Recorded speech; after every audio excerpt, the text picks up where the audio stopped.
you feel vindicated Oo, ngayon? vindicated, mabigat. Vindicated. Sabi Or nga ni sapat parang na to? Joey, parang napakabigat na salita nun. Basta kami, masaya kami. Ah, yung mga pagsubok.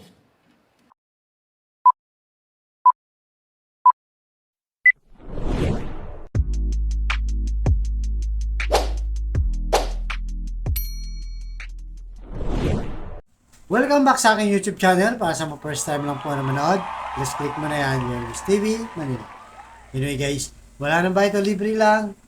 Tulong mo na lang din sa kapwa mo. Alright, thank you very much po. So topic natin ngayon for today's video, TVJ, panalo sa korte. At Bossimbik, napaluha sa sobrang saya. Yan guys, ang mainit na balita. Naglabas kasi ang korte ng desisyon na pumabor sa TVJ. So, ayon sa Philippine Star ngayon, ito'y ayon sa Intellectual Property Office of the Philippines ay dahil hindi napatunayan ng Tape INC kung paano nila nabuo ang Itbulaga. Mark. So, nagpalabas naman ng testimonya at paliwanag ang mga petitioner dito na sina Tito Vic, Joey De Leon, kung paano nila nabuo ang Itbulaga, kaya sa kanila pumabor ang desisyon. The petitioner proved that it's the originator and owner of the contested Itbulaga mark.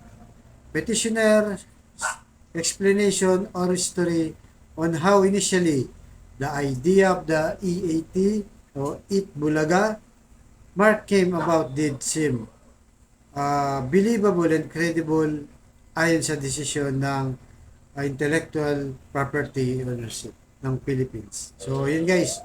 Kaya sabi dito ulit, trademark na Itbulaga, pumabor kina Tito Vic and Joey, kinansila na ang intellectual property of the Philippines ng trademark ng registration, television, production and exponent INC, tape INC na pangalang Itbulaga.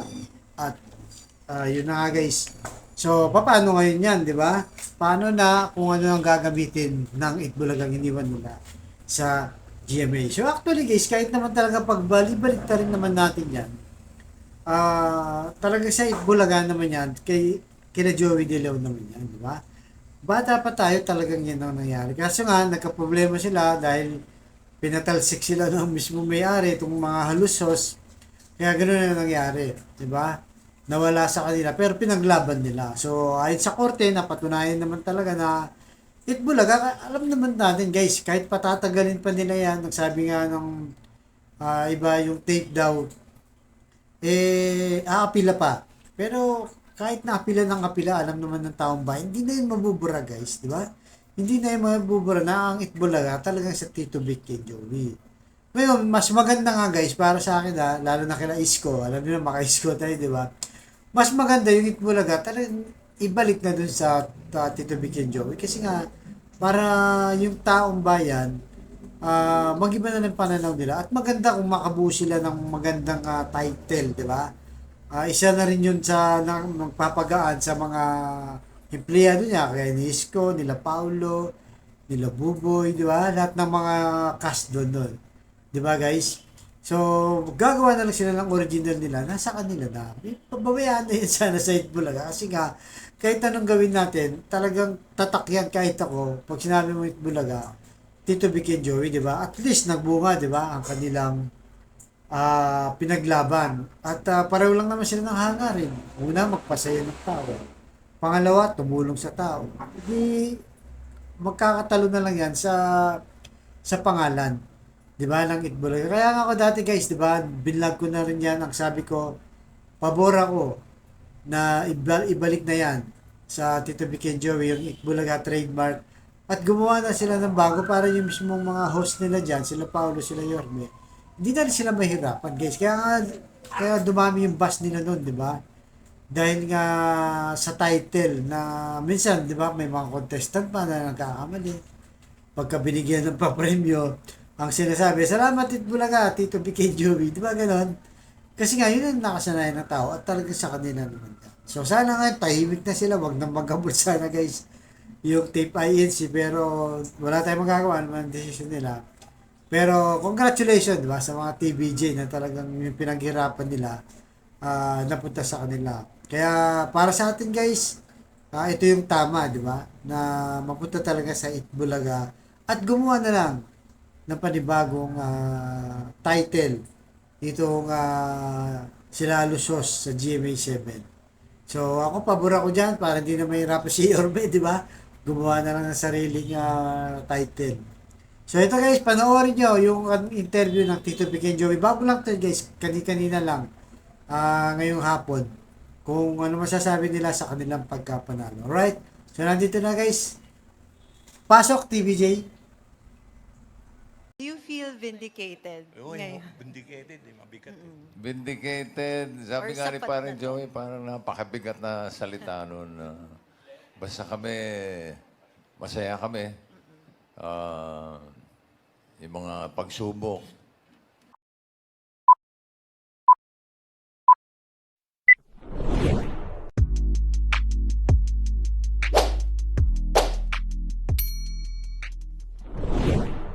Welcome back sa aking YouTube channel. Para sa mga first time lang po na manood, just click mo na yan, Jervis TV, Manila. Anyway guys, wala nang ba ito, libre lang. Tulong mo na lang din sa kapwa mo. Alright, thank you very much po. So topic natin ngayon for today's video, TVJ, panalo sa korte. At Bossimbik, napaluha sa sobrang saya.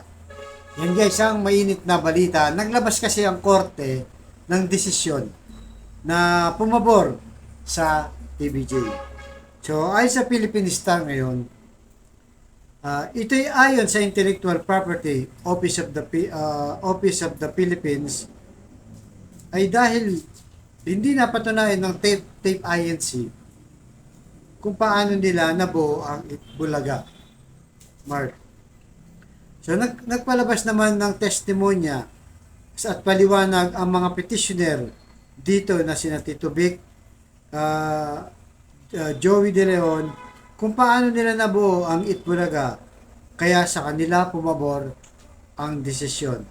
The petitioner proved that it's the originator and owner of the contested Itbulaga mark.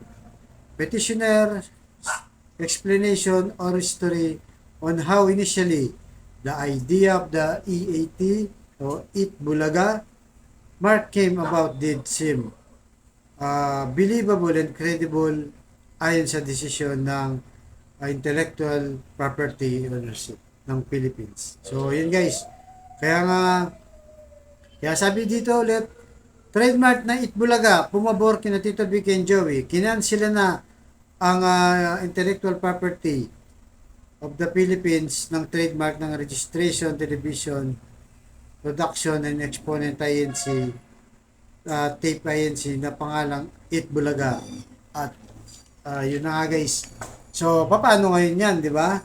Paano na kung ano ang gagamitin ng Itbulagang iniwan nila sa GMA. So, actually guys, kahit naman talaga pagbalik-balik rin naman natin yan, talaga sa Itbulaga naman yan, kina Joey De Leon naman yan, di ba?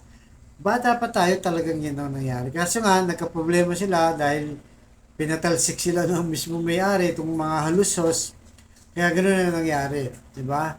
Nawala sa kanila, pero pinaglaban nila. So, ayon sa korte, napatunayan naman talaga na Itbulaga, alam naman natin guys, kahit patatagalin pa nila yan, nagsabi nga ng iba yung tape daw, aapila pa. Pero, kahit naapila ng apila, alam naman ng taong bayan, hindi na yun mabubura guys, di ba? Hindi na yun mabubura na ang Itbulaga talagang sa Tito Vic and Joey. Ngayon, mas maganda nga guys, para sa akin lalo na kila Isko, alam niyo na maka-Isko tayo, di ba? Mas maganda yung Itbulaga, talagang ibalik na dun sa Tito Vic and Joey. Kasi nga, para yung taong bayan, mag-iba na ng pananaw nila. At maganda kung makabuo sila ng magandang title, di ba? Isa na rin yun sa magpapagaan sa mga empleyado niya, kaya ni Isko, nila Paulo, nila Buboy, di ba? Lahat ng mga cast doon. Di ba guys? So, gagawa na lang sila ng original nila, nasa kanila na. Pababayaan na yun sana sa Itbulaga. Kasi nga, kahit anong gawin natin, talagang tatak yan kahit ako. Pag sinabi mo Itbulaga, Tito Vic and Joey, di ba? At least nagbunga, di ba? Ang kanilang pinaglaban. At pareho lang naman sila ng hangarin. Una, magpasaya ng tao. Pangalawa, tumulong sa tao. Hindi, magkakatalo na lang yan sa pangalan. 'Di ba, ng Itbulaga. Kaya nga ako dati guys, 'di ba, binlog ko na rin 'yan. Ang sabi ko, pabor ako na ibalik na 'yan sa Tito Vic and Joey, yung Itbulaga trademark. At gumawa na sila ng bago para yung mismong mga host nila diyan, sila Paulo, sila Yorme. Hindi na rin sila mahirapan, guys. Kaya dumami yung buzz nila noon, 'di ba? Dahil nga sa title na minsan, 'di ba, may mga contestant pa na nagkakamali.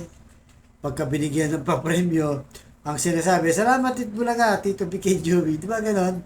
Kasi nga, yun ang nakasanayan ng tao at talaga sa kanila naman. So, sana nga, tahimik na sila. Wag nang magabot sana, guys. Yung tape INC, pero wala tayong magagawa naman ang decision nila. Pero, congratulations, di ba, sa mga TVJ na talagang yung pinaghirapan nila napunta sa kanila. Kaya, para sa atin, guys, ito yung tama, di ba? Na mapunta talaga sa Itbulaga at gumawa na lang ng panibagong title itong sila Lusos sa GMA7. So, ako pabor ako dyan para hindi na mahirapan si Yorme, di ba? Gumawa na lang ng sariling title. So, ito guys, panoorin nyo yung interview ng Tito Vic and Joey. Bago lang to guys, kanina lang, ngayong hapon, kung ano masasabi nila sa kanilang pagkapanalo. Alright? So, nandito na guys. Pasok, TVJ.